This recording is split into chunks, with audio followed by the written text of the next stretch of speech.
Hi there, welcome to my channel. Please subscribe, please hit the bell. Yeah, I won't bother. This is probably going to be an absolute dumpster fire.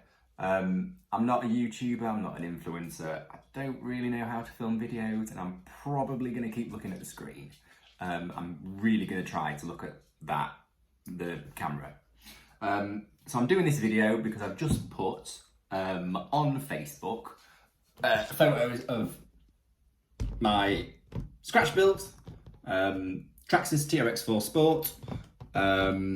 It's the standard sport base, obviously custom painted, got all the stripes and stuff, change the wheels, change the tyres, and then the camper, pickup bed camper is all scratch built out of styrene.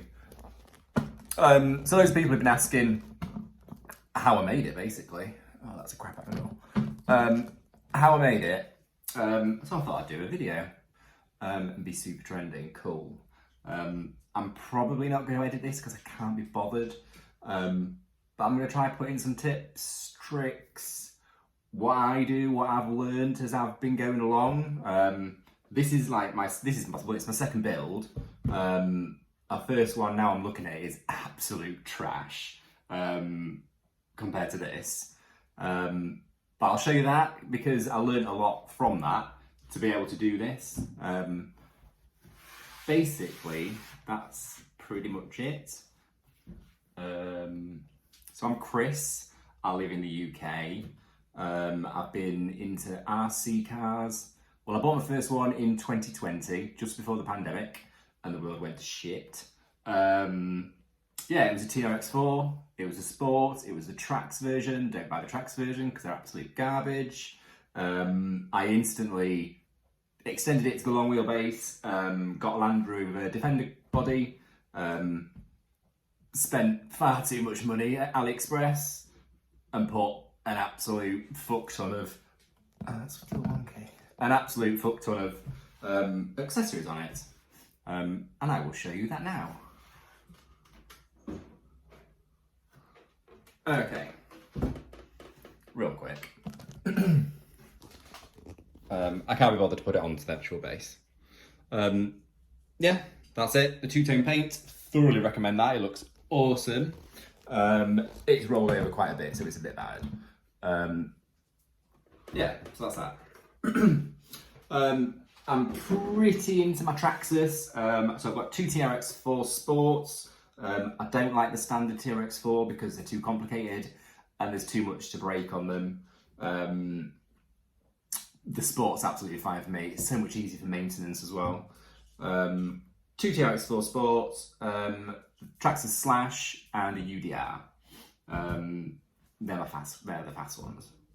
So basically, we'll start off with showing you around my first build. So I'll grab that, I'll be back.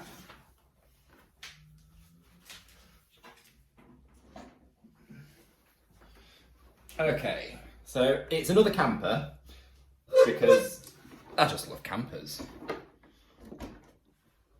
So I'll spin you around and show you it. Oh, that's a good angle, isn't it? Oh, you can't do that. Stand by. Welcome back. So, excuse the bin, that's where my tripod was set up on. So this is my first build. So, the base is the long wheelbase TRX4. My proviso as well, when designing it, were that it should fit on the normal body post without having to move them, the same as a Land Rover, so it can literally just be switched in and out between this and the Land Rover. It did add a bit of complexity because the posts aren't that high up, and if I made the roof line the same height as those, it would have been too small. It would have looked crap. Obviously, now I'm looking at it, it's pretty crap. Obviously, it's basically just made out of parts. This is the Sport that I got. when I purchased my second TRX4 Sport, and I literally just chopped it in half. I had to paint it on the outside because it was already painted, obviously. It doesn't have any of the light buckets, they're all just stickers. That's from the sticker set from the Land Rover. All the windows, they're all sticker sets from the Land Rover. That's just a bit of plastic that I found. What else? Obviously the bumpers are Land Rover. That, I think it was part of the battery tray that I just cut in half.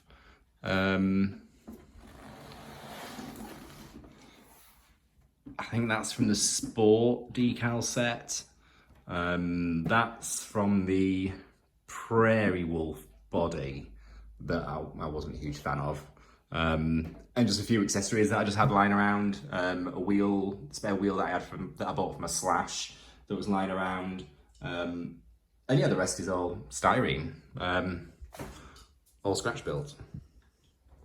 Like even like the back, like they're from the Land Rover. That's from the Land Rover sticker set.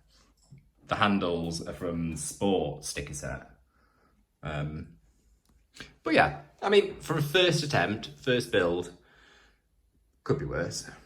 I like the colour scheme. These are an absolute bitch to paint.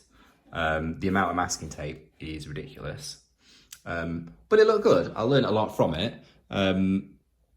Yeah, I learned what not to do. What to do, basically. Welcome back. I think I know what I'm talking about now. Excuse the smell from my brain fart. So yeah, so what I actually learned from this first build was just the planning stage. You've got to really think about how stuff is going to connect together and what you actually want it to look like in the end. Because if I'm honest with this, I had no idea. I just kept gluing stuff till it started to look not shit. I mean, as you can see from the bottom, it's just bits. They're all wonky. It's probably not that strong. I've never rolled it. If I did, it would be an absolute disaster. You can't put an interior in. Yeah, it's the first attempt. I was pleased with it.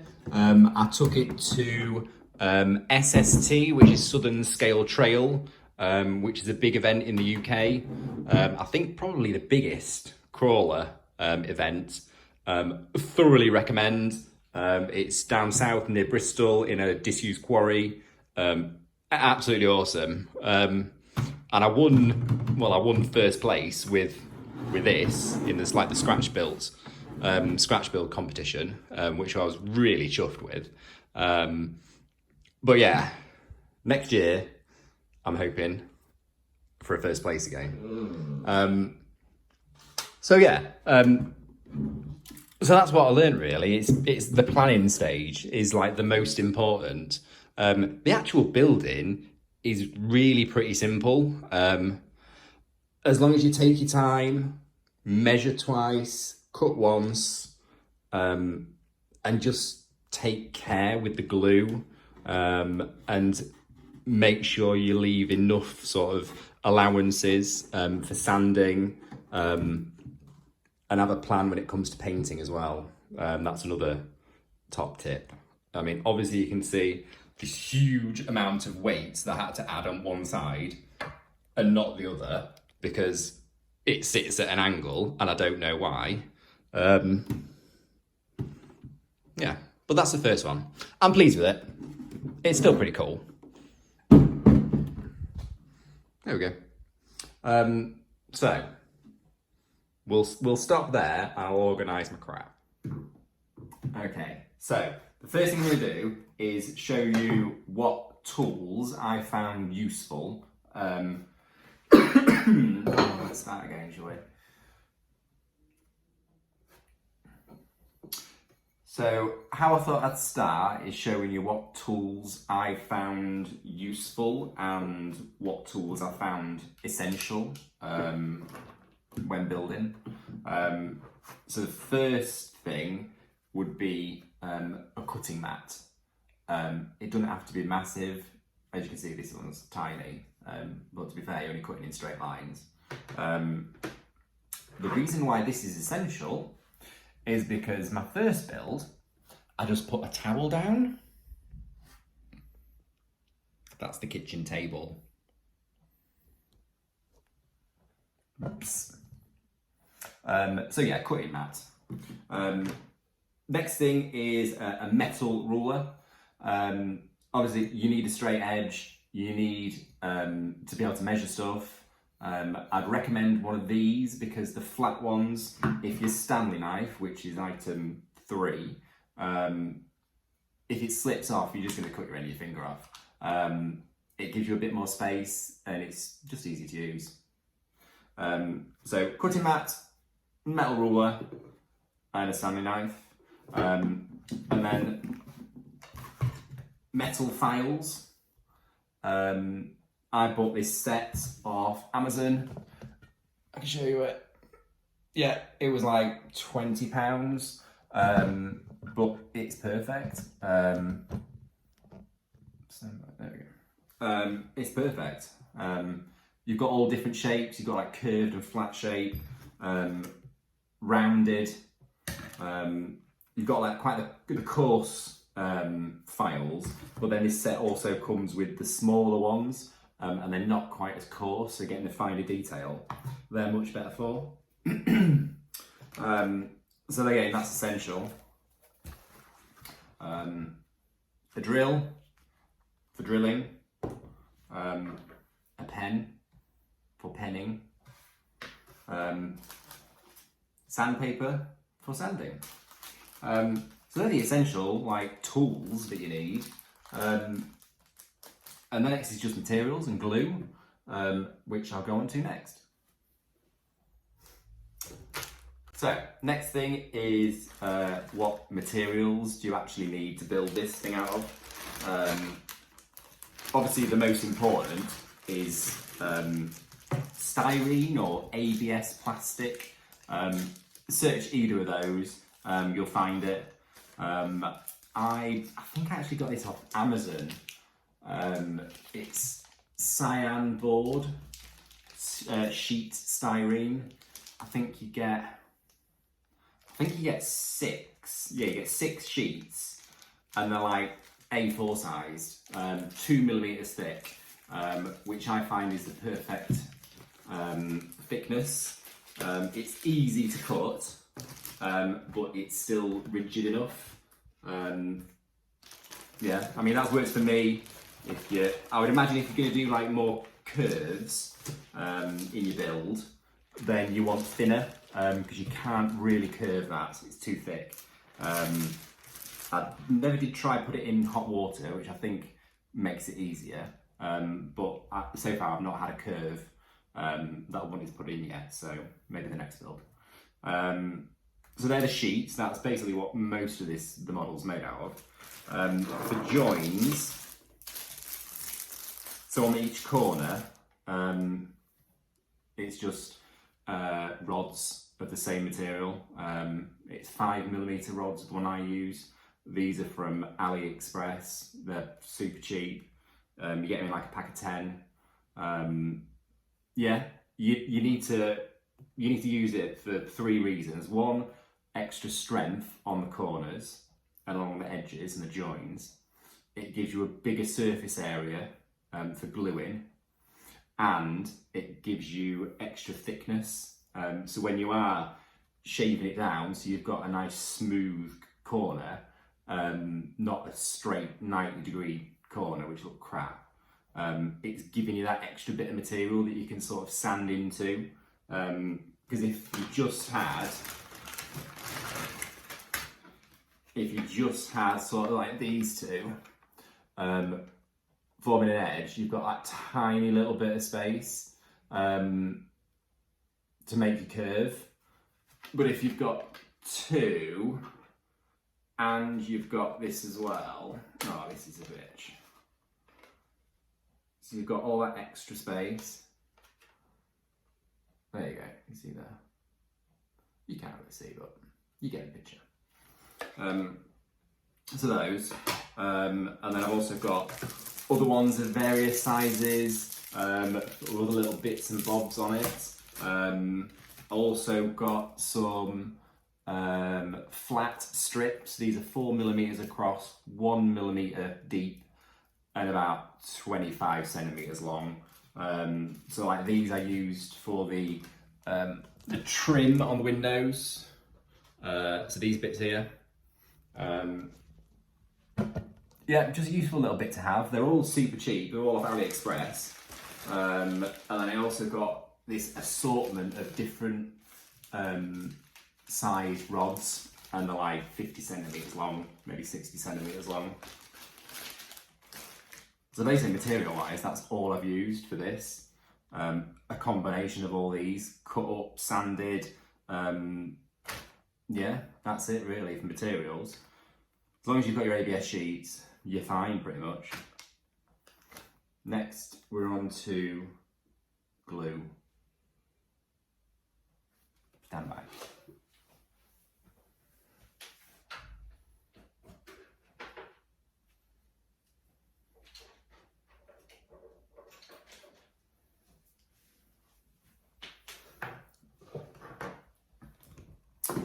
So glue, in this I've used 3 different kinds of glue. So the main one,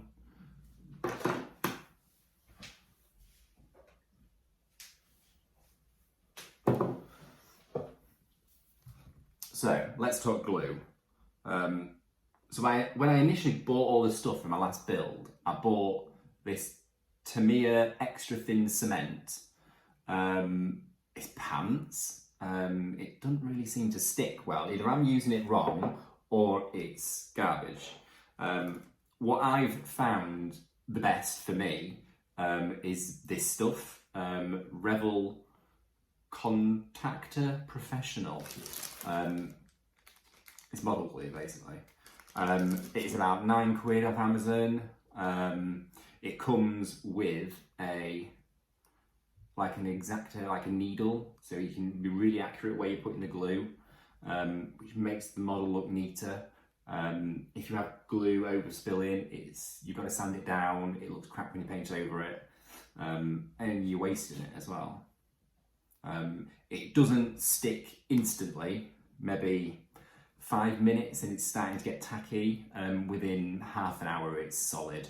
It basically just melts the plastic, I think. And forms like a permanent bond. Yeah, thoroughly recommend that. Also use just all-purpose adhesive, extra strong Loctite. If it's like a bigger surface area that I need to stick, if it's at a weird angle, because it's more tacky, it'll keep it sort of stuck to it while it's drying. Takes a bit longer to dry, but it's still fine. And then for some parts, super glue. Obviously the issue with super glue is once it's stuck, it's instant.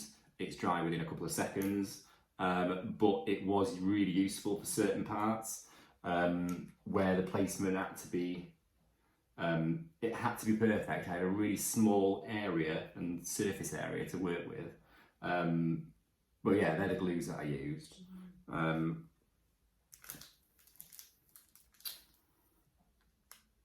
A top tip that I've just remembered. Whilst you're working on your model, when you're sanding with your metal files, you're going to get dust everywhere. Save your dust in a little baggie. Does look like drugs, but it's just sanded. It's just the bits, the dust. It's really useful. You can mix it with this, and it forms like a paste, like a putty, and you can use it to fill any sort of gaps, like a plastic filler, basically. Yeah, ideal. save you dust. So next is painting, and what I use for painting. Obviously, before you paint any of this stuff, you've got to sand it down. You do get a better stick because that stuff's really shiny, and it's really smooth. So these, again, Amazon, you get grits from I think it's from 120 to 3000. And basically just sanded the entire thing with each layer. I think there's about 16 layers. It takes a while, but it's worth doing to get it smooth. So painting wise, first was a surface primer. It's Tamiya Fine Surface Primer for plastics and metal. Then I sprayed it with Tamiya PS paint. I don't know if you're supposed to use PS paint, you're probably not, on hard plastics because it's designed for polycarbonate. But obviously I wanted the colours to match, and I don't know if the TS and the PS are the same colours, if you see what I mean. But it works, it sticks. And then top coat, it's just a clear lacquer, basically. Yeah, it's nice and smooth, it's shiny, and it just gives a protective layer. For the interior, I just use Humbrol enamel paint in various colours. If you're in the UK, Boys department store have these. They have the full range of colours, and they're like £2 each, and they're like £5 on the internet. Another thing that I found useful, Tamiya polycarbonate body cleaner. Use it with like a cotton bud to remove excess paint. You can use it on the polycarbonate body, and it doesn't make the plastic dull. Previously, I've tried using like nail varnish remover, and it makes the plastic go like cloudy. But this, it completely removes the paint, but the body's still absolutely crystal clear still. You've got to leave it to sit for a good sort of 20 seconds maybe, before it'll start to eat away the paint, and then you just wipe it off. But yeah, that stuff's really good. Just some bits on painting. Frog tape is really good. You get a really good, clean, crisp edge when you use that. And I liked these. Again, they were from Amazon. You're welcome, Jeff Bezos. Various thicknesses. I think it was like £10.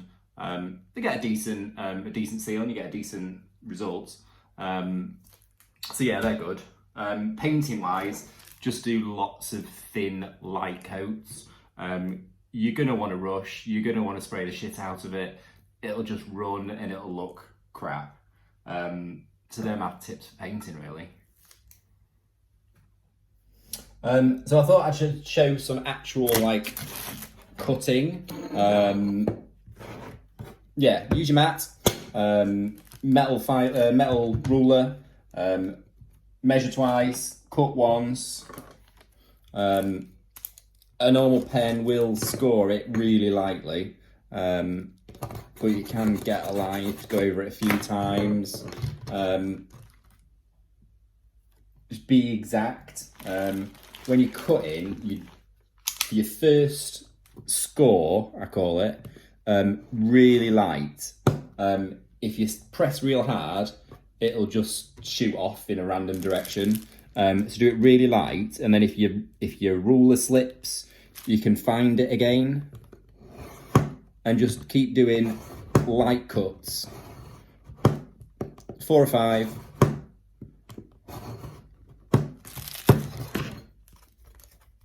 And then it's just a snap. Give it a wiggle, and you cut it. Pretty simple, really. These are useful if you cut in, for example, like a thin strip like this, where it's any small.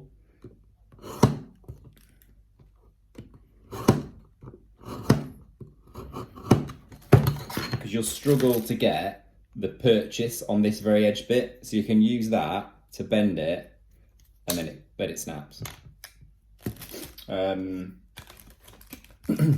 Other bits of sort of when you're cutting and assembling, once you've cut it, it will normally get a decent sort of cross section, a 90-degree usually. If it doesn't, you need to sand it down because you'll get little bits that'll stick out, and it won't sit flush, and you'll get a poor contact when you're trying to glue it. So that's just another little tip. So next I thought I'd just show you around the model basically. It's your standard sport body. Painted the door lines. I'm waiting for handles to come. Bonnet line. It's got the light kit installed. It's got the standard crappy plastic bumper. I'm going to change those eventually. Change the wheels. I use hair buns in my wheels. This is heavy, and they don't lose the shape. They don't go flat like foams do. I find them absolutely fine. The wheels and tyres are both from AliExpress, cheap ones. I've used bits like these are from the Sport, from the Adventure Rack thing. That is painted all those. The recovery boards. I made a little aircon unit. Painting wise, it's not perfect, but it's all right. Interior. So it's got a little bed bit there. My mum made the bed. My mum made these little cushions to go on the seats. Obviously I've made the seats. And then we've got like a kitchen bit there. These, so you can just see the like oven front and the hob. They were Google images, and I printed it off on a Polaroid zip printer, like an instant printer thing, and they're just stickers, which is really useful. I've also used that on the Defender. I made a parking fine and a UK tax disc, which is like, I think like a US registration permit or something. So yeah, I mean, the inside, you can't see that well, the bracing inside, but every single edge and corner has got those 5mm rods to give you that extra strength, and to be able to give me enough space to do the interior. It also helps with the curve. So you can see there's enough there to do an actual curve round. So yeah, I'm pretty pleased with it. Just got a few more bits to arrive. I'm waiting for a ladder to come for here. Door handle there as well. Yeah. And the top, in case you're wondering, it's just Velcro. So it just slots in that little bit there. When you do it right.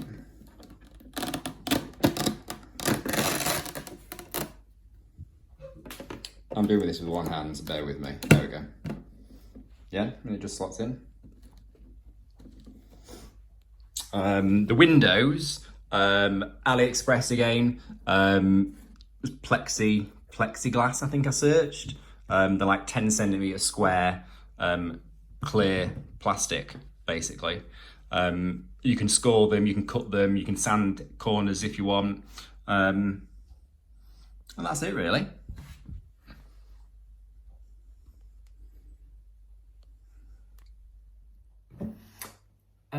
I think I've pretty much instilled all of my knowledge that I've learned in the 2 builds that I've done.